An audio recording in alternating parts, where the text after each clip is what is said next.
Hello and welcome to the Virtual Messenger, where we're helping you to share your message both virtually and globally. Sit back and relax as we dive in to today's episode. Can you hear me? Yes, I can. Okay, awesome. How are you? Wonderful, wonderful. Thank you so much for joining me here. No problem. Glad to be here. Thanks for having me. No problem, no problem. So what we're going to do is I just have a couple questions generally just to ask you, just to really allow those who are in the same industry as far as the speaking industry or those seeking to write books, or just really get their message out there, their business message out there, just to give them an idea of what they need to do, a little bit of your experience, and really just encouraging them to be able to make the next step. So, So I just appreciate you just gracing us with your presence on the platform. So thank you. No problem. All right. So, Cynamon, what is actually the name of your business? It's called Cynamon Voe Enterprises, and we are a corporate lifestyle advisory firm. Basically, we advise companies on how to improve their corporate lifestyle through recruiting, different strategies, coaching, employee retention, that type of thing. So anything dealing with the personnel of a corporation, we go in and help them improve that and make people happy to work for them. Okay. And are you the CEO or the owner of the company? Yes. Okay. Wonderful. That's awesome. So how long have you been doing this? I've been in the HR industry for about almost 8 years now. And this company is a new project, less than a year. So it's a new venture for me. Wonderful. And how has it been for you during this first year, you said, of being in this business? Good. It's busy. It's a slow ramp, but the next 12 months are going to be insane. So we just got done with some projections yesterday, and the next year is going to be great. So I'm very excited. Wonderful. Yeah. So, Cynamon, do you consider yourself to be a speaker, an author, or both? Both. I have 2 books published. Oh, okay. I'm working on, a third and a fourth as well. Wonderful. And what are the names of the 2 books that you do have? I have one that's called 365 Thought-Provoking Quotes, and that's literally a book of quotes for every single day of the year. And then I have another one that's called 21 Secrets to Get You Through Deployment, and that was written for my fellow military spouses at the time, to help them through the challenges of dealing with a deployed loved one. Wow. So how are you connected? Did you have a family member that was connected to the military? Is that what inspired? Oh, okay. My husband just got out of the Navy, so I was a military spouse for a few years, and that was a big challenge, I can only imagine. And I know there are a lot of military spouses that, can definitely relate to your situation. What would you actually say to them if they're, military wife, or even you have some that are husbands where their wives are deployed, what would you actually say to them regarding, their desire, if they're even interested in maybe getting into business? How would you encourage them to take that next step? Well, the good thing about military spouses, there are a lot of resources available. So I would say, one, take advantage of the resources available to you, because once you're a civilian, you don't get those perks. Also, I would say stay busy. So if you do want to get into business, it's perfect, right? Because new businesses keep you busy. So staying busy is going to keep your mind off of all the negative thoughts that may impede it. So staying busy, and then just stay encouraged. So don't feel guilty about pursuing your own dreams. You can still support your loved one that's away, and live your dreams at the same time. So don't feel guilty about spending that time on your dreams and your goals as well. Wow. And so, with those 2 books that you have written, you said you're in the process of actually having another book, or is these 2 books for writing for you? No, I have 2 more that I'm working on have a couple more that'll be coming out next year, but these two will be out within the fall.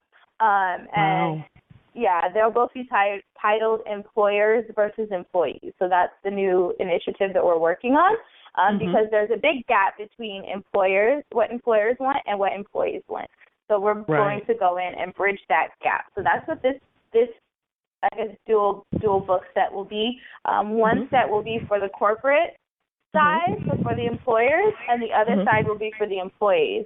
So we're going to kind of decode for each group what the other wants, what the other looks for, what things trigger negative responses in the other group, that kind of thing. So it's really to decode the opposite group. So that's why it's employers versus employees, because that's the energy that it is right now. So that's one of the initiatives of the organization of my organization is to debunk some of those myths and decode some of those foreign practices and thoughts and things like that. Wow. Well, that's awesome. That is awesome, and we definitely look forward to hearing more about that book that's soon to be published. Yeah. And you said you're working on the second one. So are they one and the same, those two book projects? Is that what you were saying, or is there another? Yeah. Okay. Well, for now, there's these two for now, and then I'll be coming out with a women's empowerment book. That's projected for January. Yeah, that's kind of in the works, but I put that on the back burner because I see that the corporate side needs this other information first. So my women's empowerment book will be out in January, and that will be titled Fancy Her. So it's fancy as in, yes, we are all women are fancy in some way, shape, or form, but also fancy as in admire. So admire the woman. So it's a double-edged sword there. So it's going to be great. It's a great women's empowerment movement that we're going to start pushing in July, right around my birthday. So that's very exciting. Awesome. Well, I'm going to say in advance, congratulations. We know that those book projects are going to be a super huge success. And as far as, speaking is concerned, I can imagine that speaking is going to go hand in hand with you publishing these books or getting these projects out there. So let me ask you this, have you been doing any speaking lately, and where have you been speaking? I actually just did a job fair. I guess it was a couple of months ago. I've been busy the past month or so. But what I did was I taught a couple of workshops and seminars with regards to job seeking, how to write a resume, do's and don'ts for interviews, how to get a job, how to keep a job. And then as well for the employers, I taught a workshop on how to attract employees and sourcing certain groups of people. So, yes, I've done some public speaking, and I'm in Phoenix now, so I'm very excited to jump into some more public speaking and get into the community. And I just met with my rep yesterday, so he's going to start lining stuff up for me here. So I'm very excited. Awesome. Also, so what actually encouraged you to get out there and really communicate your business message via speaking? What encouraged you to do that? I love that question. It's a great question. So I didn't grow up with a traditional childhood, and I was raised in a single parent household, and my mom was a teen mother, so I pretty much had all the stats stacked against me, which to me was fine. It was kind of like a challenge, right? So when I got to the point where I actually got established in my career, and, I'm actually helping people every day, I figured I need to share that message because I need to share that it's possible, right, to come from the hood, per se, and make it. It's possible, and I don't have any help, right? I didn't have rich parents or anything significant. I just worked hard and did my best and took advantage of every opportunity that was given to me, and it's paying off. So I wanted to share that and help people see that it's possible for them too. I have 3 kids. I'm a wife, but I'm still able to follow my dreams. So it is possible to do it all. Of course, there's a balance, right? You have to look for some type of balance in your life, but it's possible. So I love encouraging others and letting them know that don't say you can't do it, because if I can do it, there's no reason why you can't do it. There's no difference between me and you. except for the determination, the fact that nobody's going to tell me I can't do it. So I like to spark that same determination in others as well. Mm-hmm. Let me ask you this: if someone is really trying to break in, just like you were trying to get yourself starting, get out there in the speaking circuit and really get your message out there, someone is listening to this message, and I'm quite sure that they will be listening to this message. What tip or strategy would you give so that they can get their message out there and really get in front of their ideal audience? I would say take advantage of any opportunity that you have to speak. Some speakers in the beginning only want to make money, which is great, which is understandable because we have bills, right? But in the beginning when you're speaking, you want people to start to trust you, and you want to get some testimonials and proof that you would be worth paying to speak. And by speaking at nonprofit, it's a double-edged sword, right? You're getting into the community and you're giving to them, but you're also gaining speaking experience. So I would say look for any opportunity to speak, even if it is unpaid, and build relationships wherever you go. You never know if the person that's in front of you at the Starbucks line is going to need a speaker tomorrow. So just build relationships wherever you go and take advantage of any speaking engagement, paid or unpaid. That's really, really, really good advice. Really good advice because, considering the fact that, for an entrepreneur, a speaker is an entrepreneur, and that's just one side of the business, and they're the beacon of light for their company. And so they're like the billboard, and so they have to get out there and communicate and network. And so speaking definitely will be one of those avenues that they have to take on, until they grow and expand their business. So very good point. Now, what are your goals, Cynamon, for the next 3 years? What do you see yourself in the next 3 years with your company? Yeah, I really will be expanding into a leadership certification program. That's something we're slowly working on. It's going to take a lot of time to develop because there's a lot of research and data involved.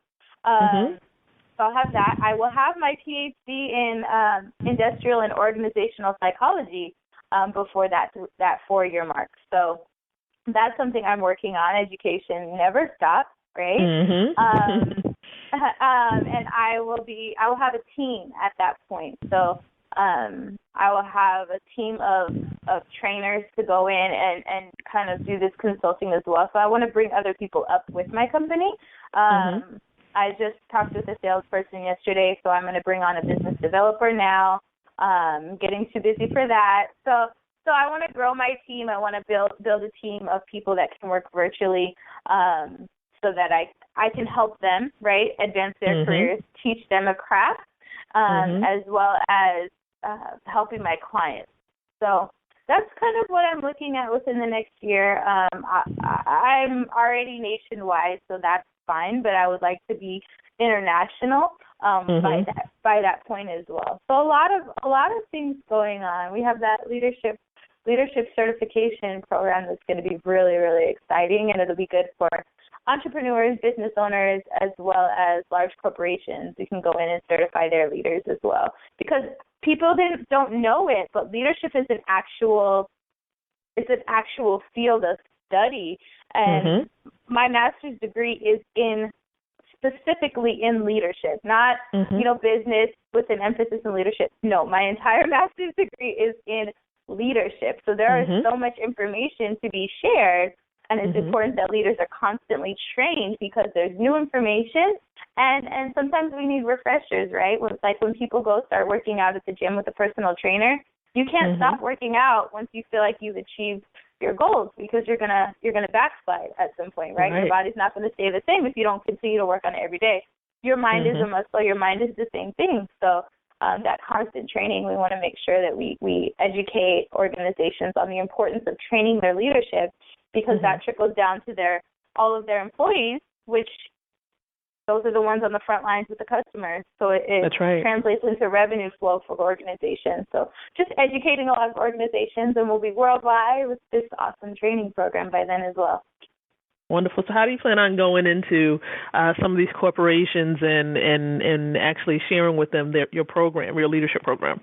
And that's really where the book comes in. So we have an awesome strategy. I worked with a brand expert, and we came up with the plan to first come out with a book, and that way when you come out with a book, you build instant credibility. I know that I know a lot about this field. My current and previous clients know that I know a lot about this field, but new clients may look at me and say, hey, she's a 27-year-old. What can she teach me? I've been in the industry for 40 years. I know what I'm talking about. So writing that book builds instant credibility. So anybody out there looking to branch into a new market, the first thing you should do is write a book, because you will establish credibility in your field. Just by being able to stamp author on your resume. And then from there we'll go into these organizations and do group trainings. And then from there we'll build, go into deeper strategies, building strategies for them, really going in, gathering data, figuring out what their real pain points are and fixing those. So it'll be 3 parts. The first part is the book. The second part is the group coaching, the group trainings for these organizations, and then we'll go into the more detailed, in-depth one-on-one training. So we have a really clear strategy. I work with clients now, so it would just be kind of a change in direction so that I can take on a larger capacity of clients at the same time. Awesome. Wow, that really does sound like a pretty decent, pretty cool venture that you're about to head into, and I know that it's going to be successful. It seems like you have a strategy, which is definitely the key, to fulfilling your goals. So kudos there. Now, let me ask you this: in the process of getting all this done, growing this business and getting out there trying to share your message and writing these books, how important, just talk about the importance of connecting with other people or other professionals in the industry to really boost your career. How important is that? Oh, it's necessary. I realize that people don't understand the importance of investing in yourself. Investing in your business is important, but if you're an entrepreneur and you're the CEO and you're the head of your business, you need to be investing in yourself as well. So when I see people that don't have a life coach, I'm like, you don't have a life coach and you're trying to lead other people. That's necessary. You need a life coach. A lot of the most successful people in the world, most of them have a life coach. And that's just because very successful people have busy brains, right? So we need help sometimes creating direction and kind of sorting through some of those thoughts, right? Finding balance in our lives. So I would say it's important to get a coach. It's important to invest in yourself. So that's a connection that is necessary. And it's almost like having a doctor, right, for your body, or a trainer, right, for your fitness. What are you doing for your spirit, your mind, body, soul connectivity? What are you doing for that? So I think that connection is necessary. So if you don't have a life coach, get one. I do life coaching. You do life coaching as well, correct? Yes, I do. Thank you. So you got 2 lady life coaches here that can teach you and show you. I do life coaching. I do it on the side, and I really only work with people who are looking to go into business. But I do it, you do it. There's plenty of resources available out there. I've worked with people like Tony Gaskins in the past. So I think it's important to have a coach, invest in yourself, build those relationships that way. But also lean on the resources you do have in the beginning, because you're not going to know a lot of people unless you're very lucky. But most of the time you won't know a lot of people that can actually genuinely help you. So build relationships wherever you can, whether that's in person, on social media, colleagues in school, right? People who are in master's and PhD programs are usually seasoned professionals. Build those relationships even if you're in an online program. Just build relationships wherever you go and lean on your support system. So your friends and your family, don't underestimate the impact of a share. Like, encourage them to like and share your pages, because that could lead to another business connection. You never know who they're connected to. So people are going to be the foundation of any business that you do. But when you're the CEO and the head of your own business, it's even more important to foster those relationships, connect with people, and invest in yourself, because if you're not healthy, you can't lead a healthy business. That is absolutely correct. You probably touched on a few of the other things that I was going to talk to you about, or at least ask you. But if someone, was, really said, okay, I'm trying to go this alone, I want to do this alone, I really don't need anyone, what would be your response as it pertains to the importance of coaching? I would say good luck. I honestly would, because I only want to coach people who want to be coached and who want change and who want results, and that person hasn't gotten there yet, and that's because they haven't failed yet, right? So okay, I'm gonna let you do your thing. You let me know when it doesn't work out. And that's not to be discouraging, but I like to use the trainer analogy, right? Because I just started working with the trainer, and it was an epiphany. I was like, oh, this is exactly what life coaching is all about. I went to my trainer because I was like, I want a change. I want a different lifestyle. If I would have went to the trainer like, well, I kind of want to get in shape, but not really. I don't know what to do. My trainer, as straightforward as he is, would have been like, well, come see me when you're ready to make a change in your life. So it's the same exact thing.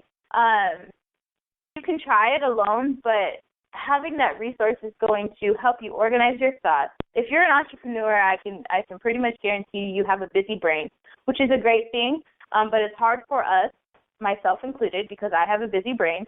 It's hard for us to find a clear path, a direction, and a strategy. My strategy for my business was not created by myself.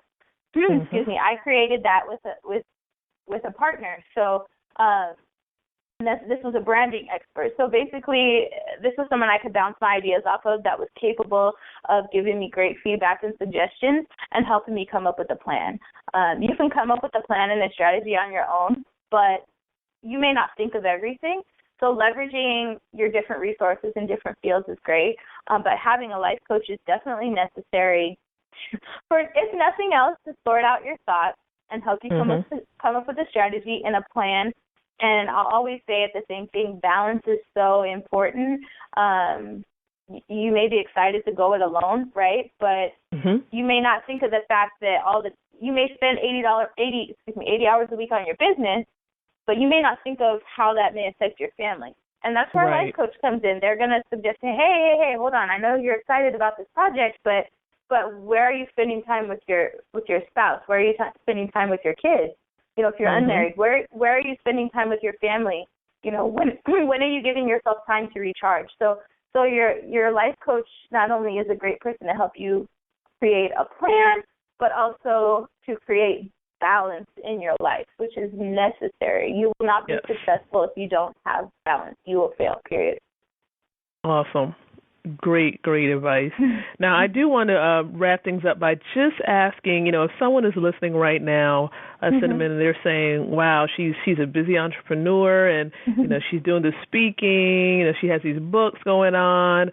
What are some tips that you can give those individuals listening who really want to press forward and enter this industry of, I would call it being a messenger?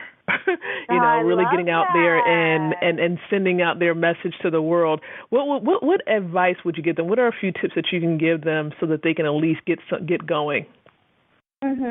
I would say first do your research. You have to be educated when you're jumping into a new project. So educate yourself first. Find somebody that you admire that's doing well in the industry, and you can not copy what they're doing, but you can see some of their best practices and pull from that. One of the people that I watch closely, I went through his life coach training certification program, but Tony Gaskins is somebody that I watch very closely, and you as well. I watch what people who are doing it and they're doing well, I watch what he does, and he's got a lot of major projects and things that he's working on, so I was fortunate enough to be able to directly work with him. But I also watch him. I watch his social media posts. He posts every day on social media. That's something I'm working on because I'm so busy with other stuff, but he does it consistently every single day. And he has built his following that way, and all his following is organic. I heard that exactly from him. He's like, I just post every day. That's it. So following the best practices of other people that are doing well and people who you admire, it would be great if you could find someone in a similar type of industry. That way you can kind of piggyback off of what they're doing, because you just want to learn from the greats. I would say be patient with yourself, because you're not going to know everything in the beginning. You're not going to, unless you're very lucky, like I said, you're not going to be able to jump into a business and make millions of dollars the first week. It's just not going to happen. So be patient with the process, and be patient with yourself.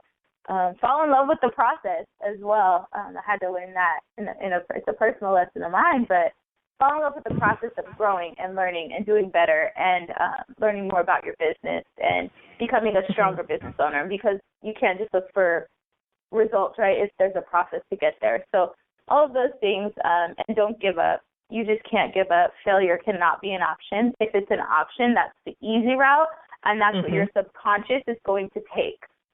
Your subconscious is looking for the easy route. So get that option of failure out of your system and just say, look, I'm going to succeed one way or another.